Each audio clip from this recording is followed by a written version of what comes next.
Morning everyone, it's Terry from Terry's Philippine Journey, hiking in the mountains here. It's Sunday the 13th, so tomorrow marks my 8th month anniversary of living in the Philippines here. So I was giving you a little update. It's kind of peaceful on Sundays, so I usually out hiking over to someplace. So going over to Santo Tomas this morning, just do my usual loop. So I thought I'd give you a little update. I went to Iloilo and got my security or whatever clearance form and filled that out. So that was about 13,000 pesos. So it's quite expensive by Philippine standards and not so bad by, American if you got American money. So that was an expensive day, and went and visited a couple malls with Captain Louis. So I had a good day and got something done. So they're supposed to send that back there to Iloilo. I guess it comes in from Manila. They send it off to Manila, and then from Manila it comes back. And I picked that up mid-September. So there's a little news on that. So yes, you do need that. I'm not sure exactly. It's kind of like it's an ID, driver's license, ID, that type of thing. But that enables you to, do a lot of different things here. So I guess you could, apply for citizenship after that, and then, get a driver's license. Use it for a lot of different things. It's an ID, says you're legal and everything. So that's at least my understanding. Somebody can chime in if there's additional info on that. Continue to find many things the same. I'm going to say it probably each video, but just take your time when you get over here. Don't rush to get a house. Don't rush to the first pretty girl that looks your way. All them things can come in time, and you can quickly lose that pretty girl and lose your money. So I would highly recommend coming over, taking your time, which to me means about a year to 3 years at least. Settle into an area you think you like, like you think you want to go to Dumaguete. Go there, rent a house for at least 3 months or 6 months to a year. See what you think of the community and people. Meanwhile, explore around, and because last thing you want to do is get a house and be unhappy there and can't sell it or lost your money, because it's difficult to own things here. It's a lot of very different from the West, especially America, which is where I come from. So I can't speak of other countries, but from America, it's very different. So all the rules and regulations here and stuff. So that'd be my top tip. Don't give much money. 1,000 pesos is big here. That's 20 bucks. Takes somebody a couple days to earn that, and probably a month to save it, an average Filipino. So don't set yourself up for trouble.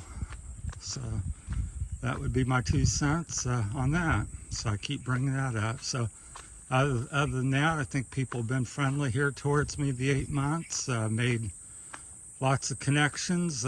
Captain Louis, Samuel, Leah, his wife, their kids, lots of different families. Dudoy and his family's been very good to me. So,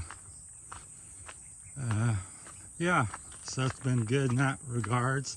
I think that brings up another topic. When you when you come from the West, people think, why would you come to the Philippines? It's poor and blah, blah, blah. But what you kind of do from America, what I would say is you come here, you might trade one of your TVs in, but that you might have in the West, like you might have 3 or 4 or 5 TVs back in America. Well, you give a couple of them up, but you gain friends, you gain family over here. So, and I think that's what's lacking in America these days. It's not across the board, but I think it's a dying breed, is that we have all these things, cars, computers, lots of wondrous devices, which is great, but we seem to be losing our family connections and our friends and neighbors and things like that. So I find coming here, it's like going back. And so the things I've lost, I don't have a car here. I got a little motorcycle. I don't own the TV. The kids have one. I don't even watch it anymore. So, but not having these things, I've gotten out and met numerous people. So that's the trade-off. So it depends on what you're searching for and what your definition of, rich is and quality of life. So to me, this is a better quality of life, in my opinion. But that's coming from an old guy. I'm 61, so you may see things a little differently if you're 20, 30 years old and you're chasing things and you're excited and full of energy. But at 60 something, you wound down a little bit. You've seen that and done that, and I think you're switching gears at that age, and you're looking for something more and something different, which is what I'm doing. So I value different things nowadays. So that would be my thoughts on that. So yeah, if you guys have any, share your experiences, I'd be interested to hear about, what other people think and they're doing. So feel free to chime in and drop me a comment. And I get back with most everybody the best I can. Certain days I get a little overwhelmed with stuff. So here's where sandals are kind of benefit, because you can just walk right down the muddy channel here and not worry about your shoes filling up with mud and dirt. So still getting acclimated to my sandals, my Bedrock Karen Pro 2s, but getting better and better. I struggled with them the first week or two with sore feet and getting used to it, because I've never worn sandals before back in America. So, but here it's the shoe of choice. Almost everybody wears a sandal of some sort, usually like a flip-flop style. These are a little fancier, but they have heel straps. Also wanted to give a little shout out to everybody. Wanted to thank my brothers and family that's helped me here. So Eric, thank you. Lenny, thank you. Mom, thank you. And Dad, which is no longer with us, but thank you too. And the rest of the gang. So, and thank all the subscribers and people. Here comes the guy on a motorcycle. Hey. So comes another little scooter. Come here. Trying to walk the dog.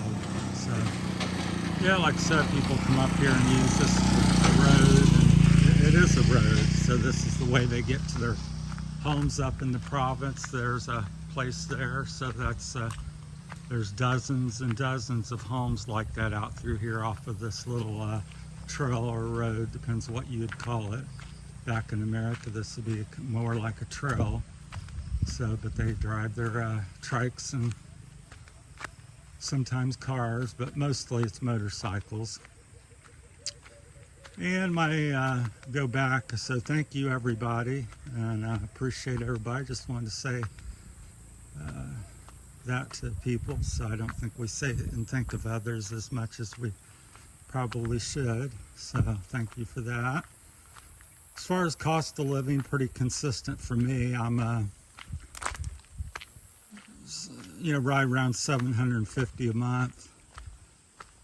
I don't have a house payment, don't have a car payment, so that's some things. I do share the electric bill, so I pay half of that. So, and I go out to eat every day. I really do pretty much what I want. I live a simple life. I walk most days. I got a motorcycle. When I want to go somewhere or want to ride it, I ride it. I generally go out and have a meal out once a day. So that usually runs about 100 to 150 pesos on average.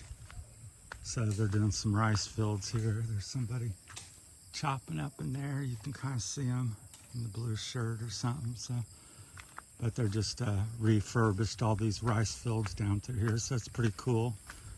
So, but that's what kind of my lifestyle here. Try to go out to a resort, either a little further away, once a month or something. And the resorts, when I went to Gigantes Island, I had two private boat, one tour boat, one private boat. I stayed at Sea Sand Resort. I think I was there for 4 days and 3 nights. Did all this. My bill was about $200, $180, $200 for 4 days. So again, that's a bit of money for Philippine people. But by American standards, that's real reasonable.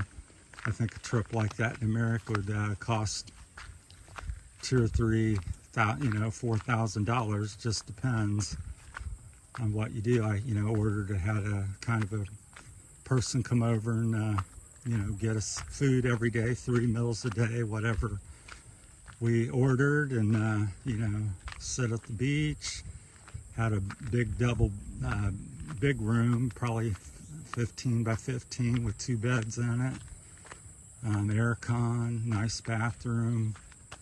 So it was pretty nice accommodations, because a lot of times you get over here, everything's much smaller being from America, the rooms. And I still struggle with shoes. Went out to the mall, and I know I'm jumping around a lot as usual, but yes, I still haven't really been able to get shoes here. I guess I'm going to be ordering them in from America, maybe in Manila, but in Iloilo, the couple places, big fancy malls, they all stopped at size 46, which is probably 11, size 10 to 11. So if you got big feet and you're coming to the Philippines, definitely bring shoes, size 12 and up, and then bring your well stocked with shoes.